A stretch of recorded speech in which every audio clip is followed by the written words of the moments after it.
our show. My name is Mrs. Augustina and help me welcome my friend, Mrs. Glory Ezema. Welcome back to our sweet home, Africa. It's always a pleasure to have you as our viewers. All right, once again, we have an interesting topic. So our topic today is, why do the world classify Africa as a third world continent? I know we've read about it in school, and then I wondered, actually, ever since I was small, who are the first and the second? Exactly, the first world and the second world that we became the third world. So my friend and I will give an insight into what brought this name up based on our research and things that we heard and read.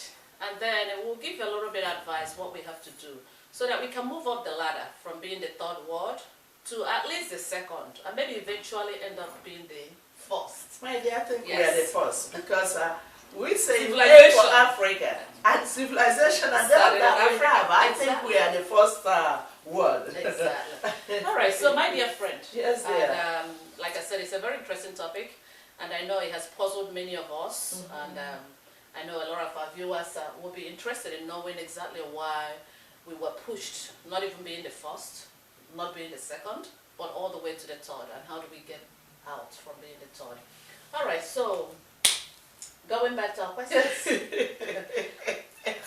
No. You want to get out from the third and go to the first or the second? At least the second. Oh. Yeah. But guess what? Any name you give yourself, that's what you answer. Exactly. And our predecessors never complained about it. And they look like it appears we are so comfortable being third world for whatever reason. Myself, I do not know. But you know why they call us third world? Because of they think we are so poor. We depend on outsiders in order to survive. Both material stuff and the feeding and even coming to give us shots and all that. They look at us as being so primitive. But in a way, if they did that to our forefathers, I don't know why we still want to be in that situation. Exactly. I think it starts from our behavior, because I think most of the time when people behave somehow, outsiders will give them a name, whether you like it or not. And it's left for us as a continent to say, look, we have gone there so many, years has passed, centuries has passed. Right now, when it comes to wealth, this is where we are. When it comes to sanitation, this is where we are. Because as of date, you even will be surprised. People still ask you, oh, do you eat rice? What about the monkeys? Do the monkeys walk around? That means they're still all the way in 1800s. So it's left for the continent of Africa to say, look, we have XYZ, and we utilize it, and stop turning our own wisdom into foolishness by not building things like hospitals, because if you look at it, it goes back there. When you have to wait for outsiders to come and give you a drink and water, and then you're dancing, you're rejoicing, when we have the capability and the ability to do the whole thing, when we have the know-how, when it comes to people to do it. That's true. So long as they're coming to give it to you, they build hospitals, you're rejoicing. They build schools, you're rejoicing. They come and bring cheer. When we have all those Iroko trees, that we can make chairs and they give people work at home. No, they have to come from the most civilized place to go and bring chairs to our students. And we are so happy, we are rejoicing. Why we are taking our money to go buy 10 vehicles, buy airplane, do every other thing outside our own continent, not putting African money into Africa. We bring it outside, and the people, the little gain they get, they will come and say, oh, we give you this, we give you that. Then they have every right to give us any name. That's the way I look at it. Wow. So if you can tell me the history, why we all the way got down to the third world, that would be good. So that you know what to tell your people and say, look, people give you a name that is not yours. And it's high time for us to say, no, we are not going to answer that name anymore. And put ourselves exactly where we belong. Thank you so much, my friend. Thank you. You know, to be honest, I love what you said so much. And the last part, in terms of defining yourself. I tell people, you don't allow people to define you. That's right. You have to define yourself. I mean, someone cannot just get up and say you are this and you accept it. If you're comfortable with it, then you have to define yourself. That's right. Who you are. My understanding, the third word came from sanitation. When you have poor sanitation in a continent, you'll be classified as a third world. When you have a lot of poor people in your nation, you'll be considered the third world. So the first ones are the ones that are developed. The second ones are the developing ones. And the third ones are the ones that are going backwards. I'm sorry to put it that way. Because actually there was a friend of mine that They said we are filthy. We have poor sanitation. Of course. Okay. Of course. That's I mean, we're not denying it. Because what happens, you see, one thing is this. It doesn't matter what people call you. But when you look at yourself, even when someone says something negative about you, you have to sit back and say, is this true? Or are they making up the stories? I'm fine. What can you do to get out of that and give yourself your real name? I mean, sanitation has always been a problem in our continent, which we all know. And just like my friend mentioned, we have people that are super rich. They have private jets. They have tons of buildings like skyscrapers, like a World Trade Center. One person having. What are you going to do with it? Exactly. So, I mean, my problem is this: are we not bothered being called third world country? So it's almost like putting you as a second-class citizen of the world. Third class. Third world. Exactly. Because to my understanding, when God created the world, He created a single world. So how come human beings decided to classify you're number one, you're number two, you're number three? And we have accepted it and we sat comfortably with that name. So, I mean, we have to think of what we need to do to get out of that stigma, third world continent. Because I think we've had so many people that are educated. And what education does is that it brings light. It brings exactly. It brings improvement. So we can have all these degrees. I know we addressed it before. Or I mean, many of us have health degrees. I mean, we need to practice those things at home. At least clean places. Those ones you don't even need money to clean. Like we said, clean marketplaces, clean schools, clean everywhere. Let's at least have clean environment, number one. And then in terms of development, let's see what we have to do to develop the continent. One of the things that I wanted to suggest actually is tourism. Because you see, I've noticed that Africans do not move around Africa. If they want to go on vacation, they will rather take off to Dubai, go to Hawaii, go any other place, but not African countries. And stay in the best hotel. Exactly. Because if Africans can start moving around, I mean, myself, for example, I have never been to any other African country. The only place that I've stepped in was Ghana. And how I ended up in Ghana was because the flight. So it's not that I went there as a tourist. I took a flight and then landed at Accra Airport.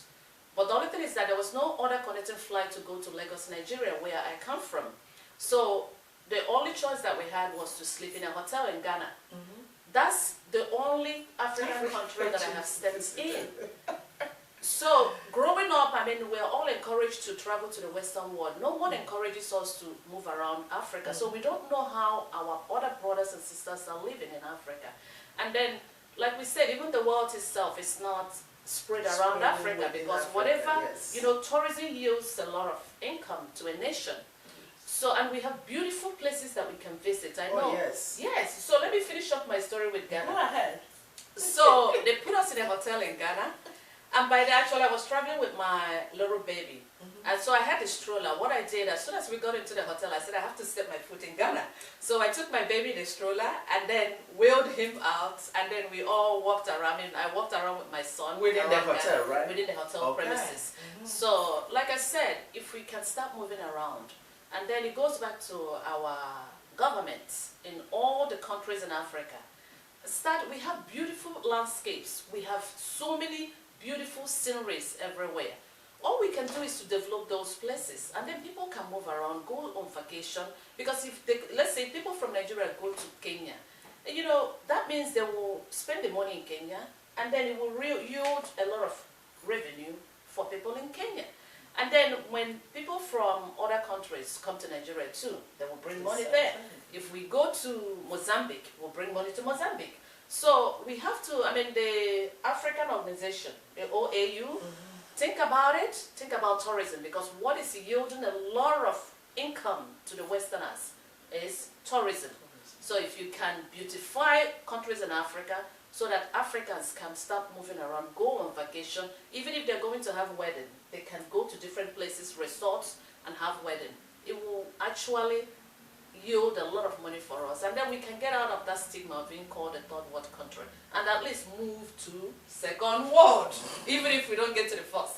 Go ahead, my friend. Dear, you are right. I still insist on a start off from the up. You understand? Until we start appreciating who we are, start appreciating our surroundings, start appreciating our achievements, and then we will know that we can do better where we are, because every time we are gearing to go out, and when we go there, we increase their own resources by working hard as Africans, doing any kind of job as to make sure that we are stabilized where we are. But if we put that effort, even those that are back home, we appreciate ourselves. It starts from the leaders too, because you know majority of them, if not all of them, when they're sick, they come out here to go for medical checkup because they think the hospitals we have back home is not good, maybe for the poor people. So that made them, I'm rich, I can afford it. You get in the airplane, you want to come over here, you pitch in a hotel that you didn't build, you stay there with the nation's money, and then at the end, you think you get better. People here are sick too. People are dying here too. So I don't know the reason why we have a mindset like that, that what we have is not, maybe if not, you know, the same as what people have, or even better. That's because true. look at the food. That will be for another time. I know. When this type of food, over here we don't have sunshine. We eat whatever they give us. But over there, you saw what you plant. You know what you plant, you get it and eat. So what I'm saying, we appreciate what we have. In everything, starting from healthcare, starting from this sanitation, you come here, oh, they have good roads. How did they come? They don't have a magic wand. It started somehow, so that we can come out of whatever stigma people put on us. So that's a stereotype. We are not third world country. This is the way I'm looking at it, because we have a whole lot of wealthy people, we have oil, we have so many things God bless us with. And we are smart, my dear. Yes. Now, Africans are so educated. They know what to do. They can just, any little thing, they make it and they manage it and they make it work okay. So our people, government, when you go to that meeting, please tell them we are no longer Third world countries. Third world countries. We're Find moving. a way to Yes. change that name. Exactly. We have to change it in this century, in this generation, Yes. because they have smeared Africans a whole lot. People look at us like we come from the zoo. We don't live in the zoo. That's one thing I want to tell people. We don't live in the zoo. We have that heart of gold and silver. We have a loving heart. Stop giving us a name that we reject. Exactly. So government, do something about it. Good. Broadcast it, say it, decree that we don't want anybody to call us third world continent, because we are like any other person that we see here, even where we are in the diaspora. We are like other people. So that stigma needs to be removed from all Africans worldwide. Okay. All right? Thank you so much, my friend. Thank you, thank you. You know, there's something that you pointed out that I love so much, because you said when they get sick, they come over here. Yeah. You see, I have to let people know, whenever you become a beggar, you'll be treated like a beggar. That's right. And when you trash yourself, you will also be trashed. So, but when you respect yourself, people will respect you. So, if we sit comfortably where we come from, and then, like I said, move around by choice, not by force. Let's say it's fine. I mean, if you have beautiful hospitals and everything, there must be, maybe you're sick and then it happens that they won't be able to cure you in Africa and you have to come out to the Western world. It's not a problem. But at least let's have basic needs.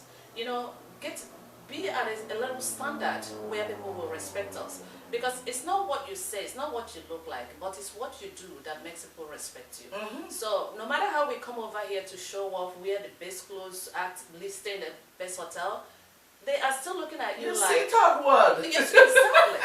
So all we need to do is to buy 10 cars and pay cash. Exactly. Huh? So all we need to do is to prove to the world that we are capable of having a beautiful continent. You know, at least, if, like we said with sanitation, clean our place, put things in order, build structures and infrastructures, and then create employment for our youths so that we won't go begging all around the world. And that's why they keep on calling us third world country. Because like my friend said, we really have to move beyond that and clear that stereotype. Because we're being insulted. It doesn't matter how rich you are. If your brother is being insulted, you are also insulted. That's right. So we are all Africans. And if they call us third world, whether you're a multi-millionaire or a pauper, you are still a member of the third world country. Like, that's right. Whether you're in first class in the airplane or you are in even in a coach, anywhere you are, it's the same flight. We're going to land the same place. We're going to take off the same place. So we need to clear this in this generation, not even next century. No, it's this century. So let's define ourselves. Let's tell the world how we can actually rebuild our nation and then tell the world what we want to be called. And what we are capable of. Exactly. So they can stop belittling us or looking at us like a daily filthy animals that live in the zoo or somewhere in the wood. So we got enough, right? That's true. We have enough of that insult. Okay. Actually, that's it for our episode. I know, I mean, we talked so much about it and we keep on going round and round because exactly that's how it's really, you know, hurting us because it's a stigma that we really need to clear. Because our children are growing. I understand, yes, things happened in the past. We had our forefathers and everything that was suppressed and oppressed, but we have to move beyond that. And we don't have to dwell on the past forever and then it will retard our growth. So let's move beyond what has happened and then think about the children that are coming. Know that we want them to have a good life. And we want them to have a good image wherever they are.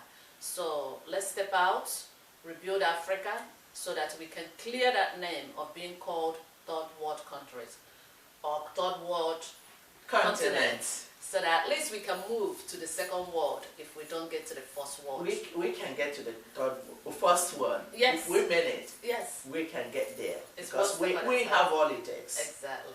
So that we can take our rightful position in history. That's right. Let's work together. Yes. And make it happen. Exactly. All hands have to be on deck. It have nothing to do with only one person. That's true. It's everybody. United, we are going to stand. Yes, and there's one little thing that I need to add before we close. Actually, we read in history, in high school and everywhere, that civilization started in Africa. That's right. And I know whatever we have gone through, we have not lost our position, because if you're still the first, you're still the first. That's all. So let's reclaim our position in history. Thank you so much for watching us, and may God bless you. Look forward to our other episode next week at our sweet home, Africa. Thank you so very much, viewers. You all are making us to still stay in the air. Please continue to subscribe.